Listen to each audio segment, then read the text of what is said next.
Hi hello ಸ್ನೇಹಿತರೆ, ಇವತ್ತು ಹಾಸನ ಜಿಲ್ಲೆಯ ಕಿರುಪರಿಚಯ ನೋಡೋಣ.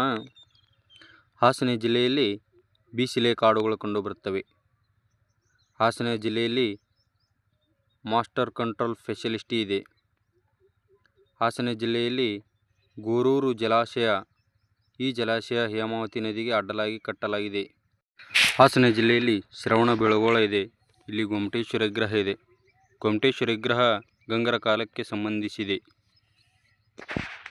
ಗೊಮ್ಮಟೇಶ್ವರ ವಿಗ್ರಹವನ್ನು ಚಾವುಂಡರಾಯನು ಕ್ರಿಸ್ತಶಕ 981-82ರಲ್ಲಿ ಕೆತ್ತಿಸಲಾಗಿದೆ. ಗೊಮ್ಮಟೇಶ್ವರ ವಿಗ್ರಹದ ಶಿಲ್ಪಿ ಅರಿಸ್ಟೋನೆಮಿ. ಗೊಮ್ಮಟೇಶ್ವರ ವಿಗ್ರಹ 58 ಅಡಿ ಎತ್ತರವಿದೆ. ಇದರ ಮಹಾಮಸ್ತಕಾಭಿಷೇಕವು ಶ್ರವಣಬೆಳಗೊಳದಲ್ಲಿ 12 ವರ್ಷಗಳಿಗೆ ಒಮ್ಮೆ ನಡೆಸಲಾಗುತ್ತದೆ. 2018ರಲ್ಲಿ 81ನೇ ಮಹಾಮಸ್ತಕಾಭಿಷೇಕ ನಡೆಯಿತು. ಮುಂದಿನ ಮಹಾಮಸ್ತಕಾಭಿಷೇಕ 2030ಕ್ಕೆ ನಡೆಯುತ್ತದೆ. ಗೊಮ್ಮಟೇಶ್ವರ ವಿಗ್ರಹವನ್ನು ಕೆತ್ತಿದ ಸಮಯದಲ್ಲಿ ಗಂಗರ ಅರಸ 4ನೇ ರಾಚಮಲ್ಲ ಇದ್ದನು.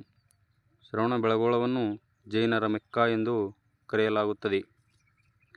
ಶ್ರವಣಬೆಳಗೊಳದಲ್ಲಿ 81ನೇ ಅಖಿಲ ಭಾರತ ಕನ್ನಡ ಸಾಹಿತ್ಯ ಸಮ್ಮೇಳನ ಡಾಕ್ಟರ್ ಸಿದ್ಧಲಿಂಗಯ್ಯನವರ ಅಧ್ಯಕ್ಷತೆಯಲ್ಲಿ ನಡೆಯಿತು. ಹಾಸನ ಜಿಲ್ಲೆಯಲ್ಲಿ ಬೇಲೂರು ತಾಲೂಕಿನ ಹಲ್ಮಿಡಿ ಎಂಬ ಗ್ರಾಮದಲ್ಲಿ ಕನ್ನಡದ ಮೊದಲ ಶಾಸನವಾದ ಹಲ್ಮಿಡಿ ಶಾಸನ ದೊರಕಿದೆ. ಹಲ್ಮಿಡಿ ಶಾಸನದ ಕಾಲ ಕ್ರಿಸ್ತಶಕ 450.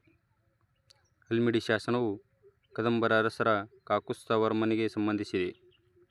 ಹಾಸನ ಜಿಲ್ಲೆಯಲ್ಲಿ ಜಾವಗಲ್ ಎಂಬ ಊರು ಇದೆ. ಹಾಸನ ಜಿಲ್ಲೆಯಲ್ಲಿ ಕರ್ನಾಟಕದಲ್ಲಿ ಅತಿ ಹೆಚ್ಚು ಕ್ರೋಮಿಯಂ ಉತ್ಪಾದಿಸುತ್ತದೆ. ಹಾಸನ ಜಿಲ್ಲೆಯಲ್ಲಿ ಯಗಚಿ ಜಲಾಶಯ ಇದೆ. ಹಾಸನ ಜಿಲ್ಲೆಯ ಬೇಲೂರಿನ ಚೆನ್ನಕೇಶವ ದೇವಾಲಯ ಇದೆ.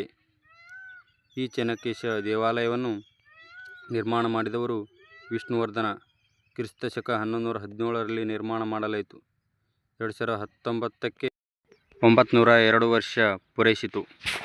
ಮುಂದಿನ ವಿಡಿಯೋಗಾಗಿ ಸಬ್ಸ್ಕ್ರೈಬ್ ಮಾಡಿ ಸ್ನೇಹಿತರೆ. ಹಾಯ್ ಹಲೋ ಧನ್ಯವಾದಗಳು.